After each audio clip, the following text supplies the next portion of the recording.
চিন্তাধারাটা একটু বদলে গেল। জানেন যে 1962 সালে আর হয়েছে, কোন দলিল লাগবে না, উম্মতে মুহাম্মদী যার কাছে জমি আছে তার দখলে আছে, এই জমি তার। আর আজকে মুশকিল হয়েছে এই বেনজির যা আমাদের দেশে হয়, এই নজির কিন্তু আছে এবং এর জন্মদাতা কারা? এই জন্মদাতা বাংলাদেশের দুটি সামরিক শাসন।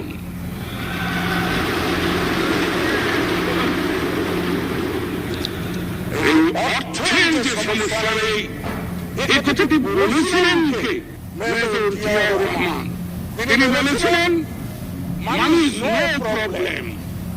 তো মানি ইজ নো প্রবলেম যেখানে সেনাবাহিনীর প্রধান, পুলিশ বাহিনীর প্রধান, দেশ তো তাদের।